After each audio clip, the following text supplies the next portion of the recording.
This channel does not promote any violent, harmful, or illegal activities. All content provided by this channel is meant for an educational purpose only. দেখুন, operation সিঁদুর তো হলো, ধরাশায়ী হলো পাকিস্তান, কিন্তু শুধরলো কি না? গুজরাটে পাক অনুপ্রবেশের চেষ্টা ব্যর্থ করল বিএসএফ। গুজরাতের বনসকাথায় সন্দেহভাজনকে গুলি করে মারল বিএসএফ। কথা বলবো শান্ত, আমাদের প্রতিনিধি আমাদের সঙ্গে রয়েছেন। শান্ত, এখনো নির্লজ্জ পাকিস্তানের তারা যে কতটা অমানবিক সেই প্রচেষ্টা এখনো অবধি চলছে। একদমই, দেখো যেভাবে সীমান্তে অনুপ্রবেশ রুখতে ভারতীয় সীমান্তরক্ষী বাহিনী এবং ভারতীয় সামরিক বাহিনী যেভাবে কড়া নজরদারি বাড়িয়েছে, তার অন্যতম জলযন্ত্র প্রমাণ হচ্ছে আজকে যেটা ঘটনাটা ঘটেছে গুজরাটে বাঁশখাড়ায় যে ঘটনাটা ঘটেছে। একজন পাক অনুপ্রবেশকারী সে এই মডার্ন ফেন্সিং তোপকে ভারতের ভূখণ্ডে ঢোকার চেষ্টা করে, কিন্তু তাকে বিএসএফরা প্রথমে মানা করে, কিন্তু তারপরেও সে ঢোকার যখন চেষ্টা করে তখন বিএসএফ এর তরফে গুলি চালানো হয়। সেই গুলিতে ওই পাক অনুপ্রবেশকারী নিকেশ হয়েছে বলে ভারতের সীমান্তরক্ষী বাহিনী সূত্রের খবর। এবং যেটা জানা গিয়েছে, এই ব্যক্তির জামার ভেতর থেকে একাধিক তথ্য পরিচয়পত্র এবং বেশ কিছু নকশা পাওয়া গিয়েছে, এবং সেগুলো কিসের তা ইতিমধ্যে খতিয়ে দেখছে ভারতীয় সীমান্তরক্ষী বাহিনী। বেশ, নজর রাখো সায়ন্ত, ধন্যবাদ। কেউ অপরিহার্য নয়, ইউনূস পদত্যাগ করলে বিকল্প তৈরি আছে। ইউনূসের উপর চাপ বাড়িয়ে দাবি করলেন বিএনপি নেতা সালাউদ্দিন আহমেদ। আমরা চেয়েছি রোডম্যাপ, উনি নিজের দায়িত্ব ছেড়ে দিতে চান।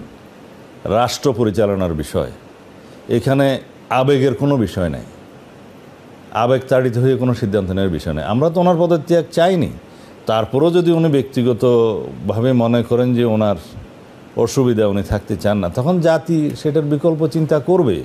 এই পৃথিবীতে কেউ অপরিহার্য নয়, কিন্তু আমরা মনে করি উনি একজন বিশ্ববরেণ্য সম্মানিত মানুষ।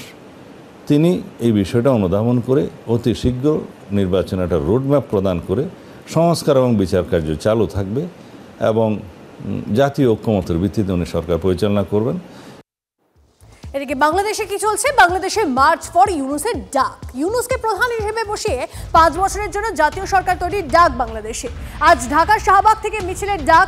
কোনো সংগঠনের ব্যানারে মিছিল না ডাকা হলেও এর পিছনে বৈষম্য বিরোধী ছাত্ররা রয়েছে বলেই জানা যাচ্ছে। দ্রুতগতিতে ছুটছে বর্ষা এক্সপ্রেস। সময়ের অনেক আগেই বর্ষা আসছে বাংলায়। 2-3 দিনে বর্ষা ঢুকছে উত্তরবঙ্গ, সিকিমে। আরো আপডেট নেব, আমাদের প্রতিনিধি কমলেশ আমাদের সঙ্গে রয়েছেন। কমলেশ, দেখো আরো একটা ব্রেক আমাদের দর্শকদের জন্য। কেরালায় বর্ষা ঢুকেছে সময়ের 8 দিন আগেই। আজকে বর্ষা ঢুকেছে উত্তর পূর্ব ভারতেও, মানে মিজোরামে বর্ষা ঢুকে পড়েছে।